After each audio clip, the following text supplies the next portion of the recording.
We're breaking down defensive tackle prospects for the Buffalo Bills in the 2024 NFL Draft today on Locked On Bills. You are Locked On Bills, your daily Buffalo Bills podcast. Part of the Locked On Podcast Network, your team every day.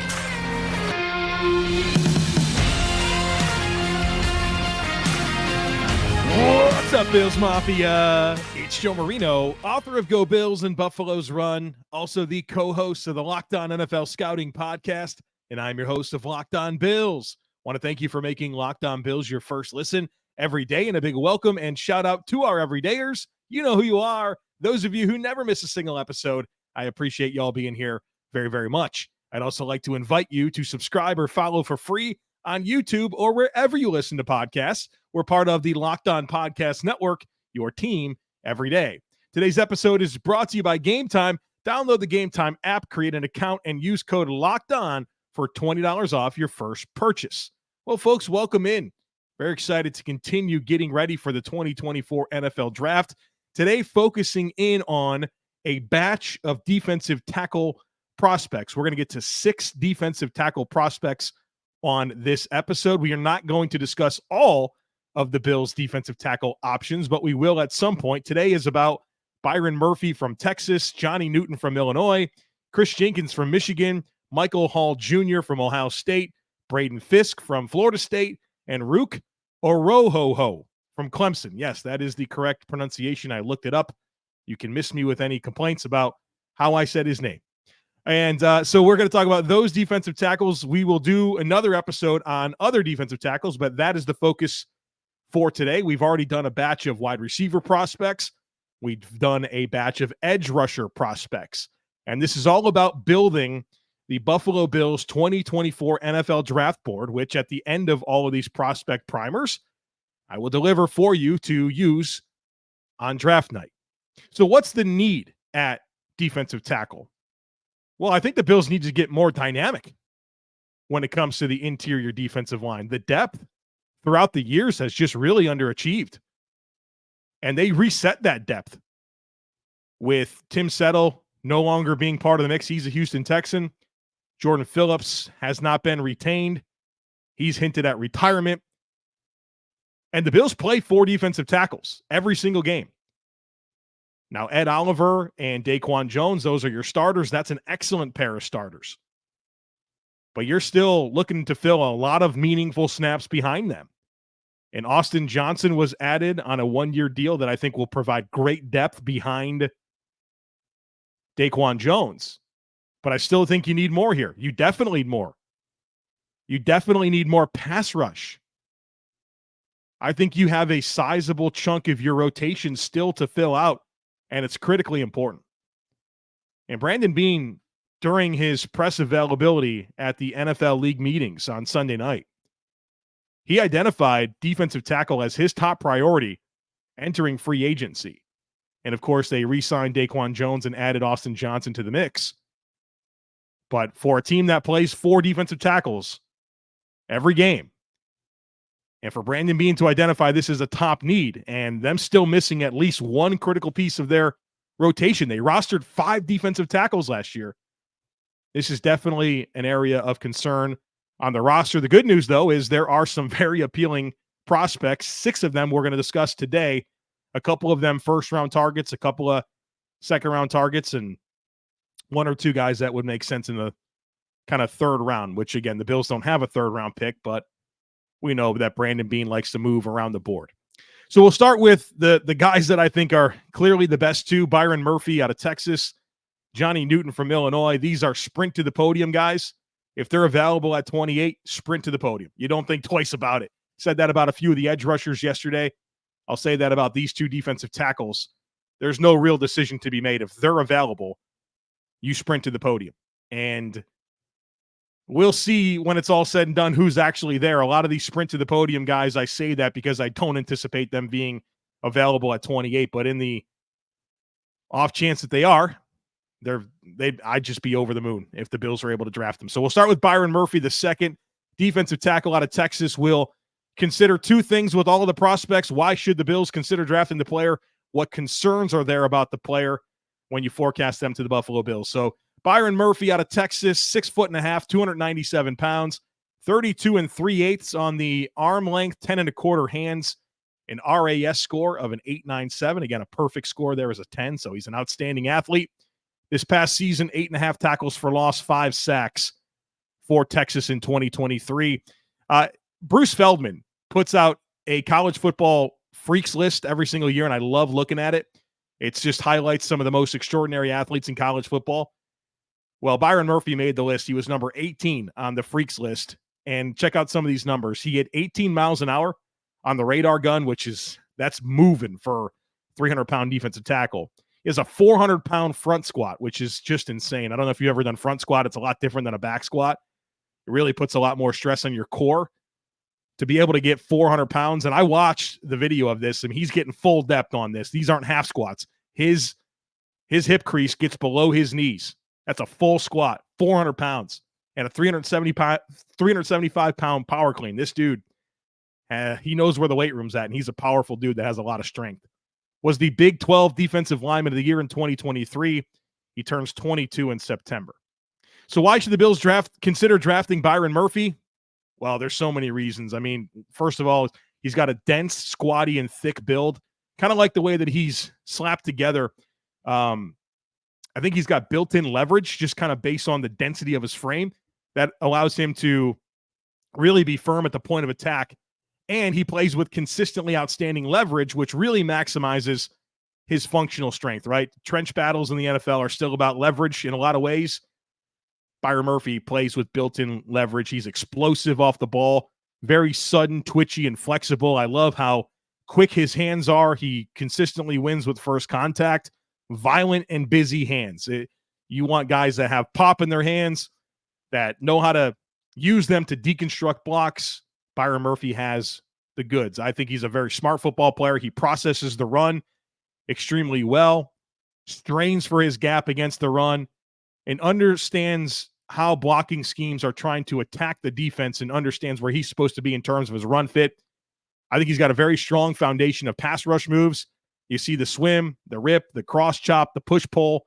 He's got that flexibility to make that push pull really work as well. And all of that blends together with his power and athleticism. And, oh, by the way, the motor is tremendous. He's a heck of a football player. So what concerns are there about forecasting him to the Bills? Maybe you wish he had a little bit more length. I mean, he was only a one-year starter at Texas. I think he can be a little out of control sometimes when he's trying to get into the backfield and penetrate, which impacts his ability to finish. But we're talking minor gripes here. This is a stud football player. I think he's going to go in the top 20. But if he gets to 28, turn in the card, Brandon Beane. Next up is Johnny Newton, defensive tackle out of Illinois, 6'2", 304 pounds, 32 3/8-inch arms, 9.5 on the hand size. We don't have an RAS score for him. He didn't participate at the combine. I'm very unconcerned with his athletic profile. You don't watch him play football at Illinois and have a single question about what type of functional play speed he has. He's a dynamic athlete. 22.5 tackles for loss, 13 sacks over the last 2 seasons for Illinois. Was the 2023 Big Ten Defensive Player of the Year and a 3-year starter. So if there's something that Newton has over Murphy, 3-year starter compared to a 1-year starter, and we know that defensive tackles can be a bit slow developing to the NFL, feels like Newton's time on task at the position and reps might help him blossom a little bit sooner. So why should the Bills consider drafting Johnny Newton? Again, so many reasons. Another dense athletic build, explosive, fluid athlete, super disruptive. I mean, as a gap penetration style player, he can really wreak havoc. I love the lateral movement skills. His hands are very dynamic. He's got a ton of different pass rush moves. He's super, super loose and athletic, and his ability to grease an edge and then get around it because he's so flexible is really exciting. I mean, this guy puts some of these Big Ten interior offensive linemen in an absolute blender. I love the low pads. I love the hot motor. I love the heavy hands. This is an exciting package of traits here. What concerns exist about Johnny Newton and forecasting him to the Buffalo Bills? I think, again, with Byron Murphy, maybe you wish he had a little bit more length. I mean, 32 3/8 on the arm length. Maybe you wish that was 33 plus. I think for Johnny Newton, he's a top-tier athlete, but he's not consistently explosive off the ball, and I think that's due to snap anticipation. In addition to, at Illinois, he played a lot of two-gapping type situations in some of their odd front looks, and so, that's not as predicated about getting off the ball and resetting the line of scrimmage. It's more gap control. So I think that's something that he'll have to adapt to and evolve, but his get-off when he explodes is very, very good. It's sometimes being a little bit tardy with getting off the ball based on snap anticipation. But I have very minor gripes about both of these players.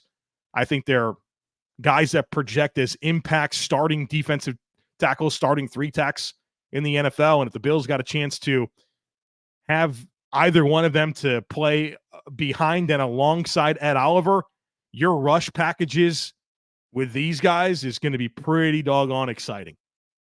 And I think we can all agree that more interior pass rush is something that this Bills defense has been missing, especially when you consider the depth.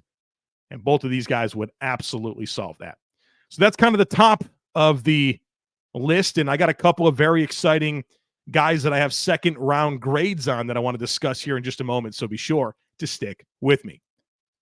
Folks, you shouldn't have to worry when you're looking to buy tickets for your next big event. Well, you don't have to, because Game Time is here.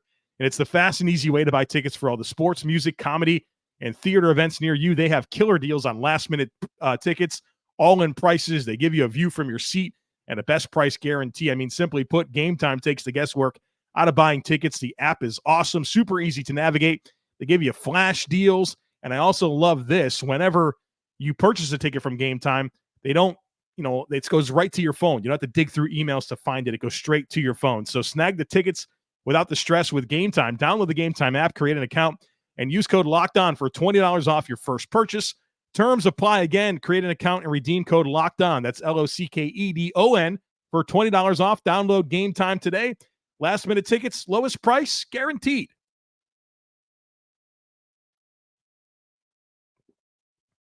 All right, folks, let's get into a couple more players here. These are both Big Ten defensive tackles. Kris Jenkins out of Michigan, Michael Hall Jr. out of Ohio State coming up in this block. These are both guys that I have firm second-round grades on. And so if the Bills were to maybe trade back out of 28 into the second round, somewhere in the 40s or so, they could probably land either one of these players. I don't know that, the Bills are if they stick and pick in the second round at 60, I think it'd be pretty dreamy that either one of them gets there. So might have to be either a trade back from 28 or a trade up from 60 to land either of these prospects, but they are pretty much exactly what I'm looking for in a lot of ways for this defensive tackle rotation when you're talking about adding some juice and pass rush to the interior. So first up, Kris Jenkins out of Michigan, 6'3", 299 pounds, 34-inch arms. So you got plenty of length here. 9 3/8 on the hands, 8.94 RAS score. This past season for Michigan, 4.5 tackles for loss, 2 sacks, and an interception.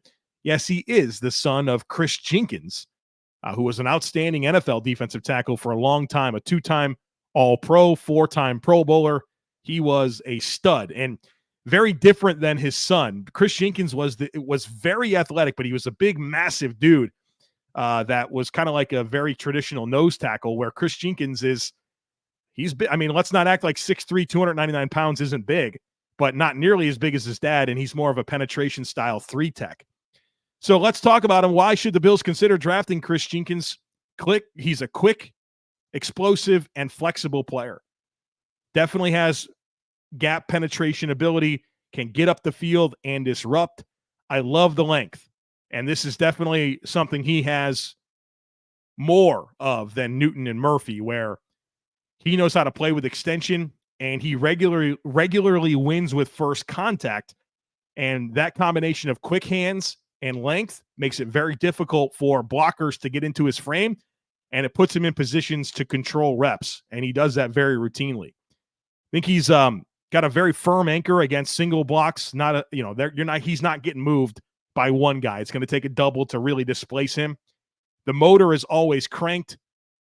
I like how his hands and feet stay engaged throughout every single rep. And he's just a really big-time athlete. I mean, the way he can work laterally, his quickness, his twitch, his ability to pursue up and down the line of scrimmage, a very, very exciting physical package here with Kris Jenkins. So what concerns exist about forecasting him to the Buffalo Bills? I would say that his contact balance is ordinary. He will struggle against double teams. And so what I mean by contact balance is when he is not in position to win with that first contact and really play with extension, and he has to play a little bit closer to the vest against some of these blockers, what type of ability does he have to sustain himself through that contact? Does he get rocked back? Is he able to get around edges and not get kind of bumped off his course? And I think his contact balance is pretty ordinary. Now, fortunately, he does do a good job of playing with extension and winning with first contact. But when he doesn't, he's really got to work overtime to put himself back in position to win the rep. I do wish that he had more pop in his hands. So for as busy and quick as they are, and for as good of an extension player as he is, I wish that he had more rock back power. Like when he landed his hands, you want to see more jolt in the pads of the offensive lineman. You don't see as much as you might like. And then for as dynamic of a physical package as he is in terms of quickness, flexibility, length, I still think he's developing his pass rush arsenal, right? More counters. You know, he's able to win with that extension. And then, well, what do you have off of that? You can get a one-arm stab, but what do you have off of that? You have a good bull rush, but how do you get off the bull rush and finish, right? I think getting off that block with more developed counters to make more plays is kind of the biggest thing for Kris Jenkins to solidify in his game. But you talk about depth behind Ed Oliver. You talk about long and late downs with Oliver and Jenkins rushing next to each other. I get pretty excited about that. Would be a great second-round pick.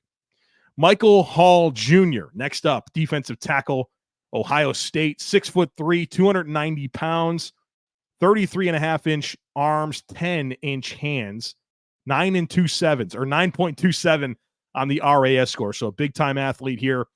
The last 2 years at Ohio State, 9.5 tackles for loss, 6 sacks in 24 games.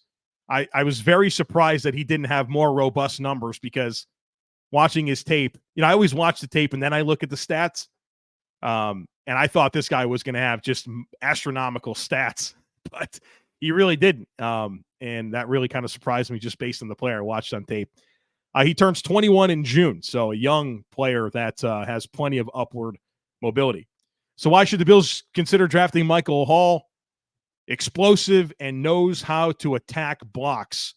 33.5-inch arms. He knows how to maximize that length. A lot of what I said about Kris Jenkins, the winning with first contact, keeping his hands and feet engaged. I really like the way that he addresses contact. For a 290-pound defensive tackle, I think he neutralizes single blocks extremely well. And his ability to get off contact and hunt the ball is really exciting. I think he's got good pass rush variety that is built around his quickness and length. And I mean, probably for all the guys that I've talked about, maybe Johnny Newton probably would have something to say about this, but I think he's got a pretty refined pass rush arsenal. I think some of these guys have to develop that a little bit more. I really like what Michael Hall has. Easy lateral movement skills, closing burst is outstanding. I think he's got strong block recognition skills, knows how to process and get to his spots, whether that's, squeezing down a gap, working horizontally against his own, seeing pass rush or seeing pass sets and attacking, with the pass rush move. I think he understands how to respond based on what the blocking scheme gives him. So what concerns exist about Michael Hall? Well, first I would say he's missing some mass, right? He's 290 pounds and he can be overpowered. When he's not able to win with that extension and get his hands fit and guys are able to get into his frame, they can move him. So that's a bit of an issue. You wouldn't want him to add a bunch of weight and that take away from his athleticism, but I think kind of adding some more mass would be helpful. And that puts him in a position where when he wins and why he wins is really predicated so much on quickness and technique. And that provides kind of a smaller margin for error. And then I would also say maybe for the the role that you project him to be as a kind of a bit of an undersized in terms of mass interior rush player, you wish maybe he had a little bit more lower body flexibility when you consider that role. But I think he's got a lot of dynamic upside based on his length and his quickness and his youth. And I think he's got a chance to be a really, really impactful interior defensive lineman at the next level. So firm second-round grade on Michael Hall Jr. out of Ohio State. All right, coming up here on the other side of it, I want to talk about Braden Fiske, a very popular rising prospect out of Florida State, and then Ruke Orhorhoro out of Clemson. Big-time upside there as well, so be sure to stick with me. Say goodbye to busted brackets because FanDuel lets you bet on every game of the tournament. Whether you're betting on a big upset or a one seed, it's time to go dancing on America's #1 sportsbook because right now, new customers can get $200 in bonus bets if your first $5 bet wins. That's $200 to use on point spreads, money lines. You can even pick who's going to win it all. Just visit FanDuel.com/lockedon and bet on college hoops until they cut down the nets. All right, two more prospects I want to get to here today on this episode, Braden Fiske and Ruke Orhorhoro out of Clemson. We'll start with Braden Fiske. This has been a big-time riser. Transferred from Western Michigan to Florida State. And Florida State's just done such a good job with the transfer portal throughout the last few years. Just unbelievable, the amount of talent they've been able to get that's been impactful for their football team. And so he has a good season for Florida State, and then he blows up the Senior Bowl as a big-time performance at the Combine, and he's a hot name. So I was very excited to get to his film. And there's a lot to like, and there's some concerns here as well. So Fiske is 6'4", 292 pounds, 31-inch arms. Yep, 31-inch arms. That's a problem. You could tell when you watch the tape. 9 3/8 on the hand size. Big-time athlete here, 9.89 RAS score. That's close to perfect. Very productive player. Last season with Florida State, 9 tackles for loss, 6 sacks. 2022 at Western Michigan, 12 tackles for loss, 6 sacks, and 3 forced fumbles. So why should the Bills consider drafting Braden Fiske? Well, he's an explosive, urgent player that I would label an elite competitor. This is the type of player that's going to challenge you to match his intensity on every single snap. And if you blink, he's going to cook you. It's funny. I was just listening to Eric Wood, and he was on his Centered on Buffalo podcast with Daquan Jones. And folks, you got to be listening to this podcast. It's like a weekly deal where he has a guest from the team, and he's had Dawson Knox, he's had Brandon Beane, he's had Shaq Lawson, he's had Khalil Shakir, he's had Daquan Jones. These are awesome interviews. And he was talking to Daquan Jones. I think it was Daquan Jones. I could be wrong about this, but he was talking to somebody about the type of defensive tackles that he liked to face. And it's funny, Eric Wood said, give me the big slug all day long over those smaller, quicker guys because you got to work all game long to deal with them, right? As opposed to the slugs, they're going to lean a little bit. They're going to give you some off reps. But these quick guys, they can really bring it. And that's what Fiske is. He's a guy, like I said, an elite competitor that is going to challenge you to match his intensity. And if you blink, he is going to cook you. And I just love how he can pinball off people and just hunt the football. He plays with great leverage, low pads. He can slip through soft edges and get into the backfield. For a gap shooting type player, I mean, this guy can really wreak some havoc. So there's a lot to like about his play temperament, his quickness, his flexibility, his urgency. All of that's really good. But then there's these concerns. And so what concerns do I have about forecasting him to the Bills? Well, it's a lack of length and mass. He's got 31-inch arms, and you can just tell, right? He gets outreached all the time. He's not able to really string together pass rush moves because he just doesn't have the reach. He's got short arms, and it shows up. And he really has to be more urgent and quicker and beat you to spots if he's able to win one-on-one. And to his credit, he can outquick a lot of people. But, that type of stuff is mitigated at the next level to an extent because everybody's just a better athlete in the NFL. That's more strong. He's got some dominant reps, but he can also get stuck on blocks. Like I said, the length really limits his pass rush arsenal, so his bag of moves is not overly robust. And he's strong, and he plays with good leverage, but he's not immovable in the run game, right? You can just tell he's missing mass and length. So there's some concessions that you have to make when you bring him in, but as a rotational type piece of your defensive line room, for exactly what you're kind of looking for in terms of that urgency, that penetration ability, that pass rush, his quickness and flexibility is going to lead to him finding production at the next level. It's just a matter of how hard is it going to be for him to overcome some of his own limitations in terms of length and mass. So Braden Fiske, I kind of have like a late 2, early 3rd round grade on. I think I'd be fine with him at 60. But, you know, I don't know that this is like a top 40 pick or in my view, at least, just because of some of those limitations. The last one we're going to get to today, Ruke Orhorhoro. We'll call him Ruke from this point forward. Ruke out of Clemson, 6'4", 294 pounds, 34-inch arms, plenty of length there. 9 3/8 inch hands, an RAS score of 9.92. Big time athlete. Over the last 3 years at Clemson, 24 tackles for loss, 12 sacks, 9 pass breakups. He only played 2 years of high school football. His first football game of his life came in fall of 2017. So still pretty new to football, and you can tell when you watch him play. So why should the Bills consider drafting Ruke? Well, it's the physical package. Size, length, athleticism. 6'4", 294, 34-inch arms, 9.92 RAS. That's exciting. He's quick and sudden. He's at his best when he's able to shoot a gap and penetrate. He's at his best when he can sell out and rush the passer.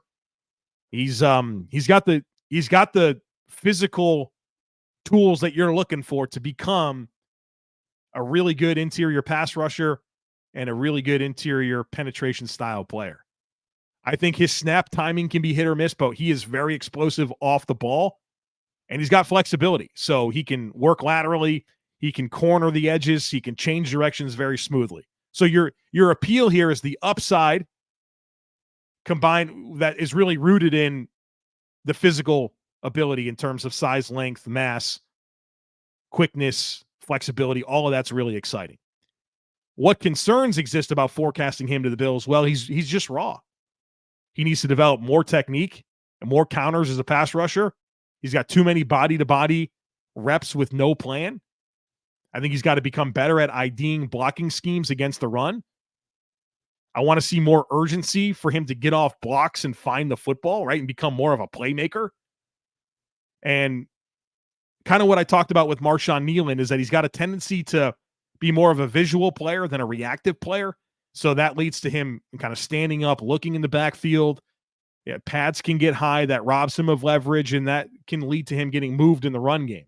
So I think you draft him. It might be a little bit of a slow process to get him to make the impact that you would like based on his physical upside. But the ceiling here is what's exciting, and that's what makes him an appealing guy. I have him as a very high 3rd round grade. I think I'd be okay with him at 60, but I think you probably need to make sure that your year one expectations are appropriate, because I think he's going to take a little time, but very, very high ceiling player that you kind of want to make sure that you're there when the switch comes on, because when the switch flips, this guy has a ton of potential.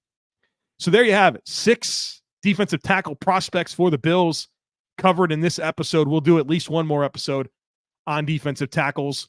We got a bunch more to do at wide receiver, a bunch more to do at safety, edge, offensive line.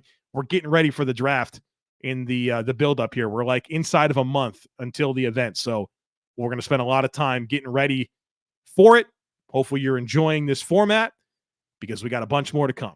Don't miss anything. Make sure that you're subscribed. Would love it if you took a second to rate, review, and share the podcast. Have a great rest of your day. Go Bills, and I look forward to catching up with you again real soon.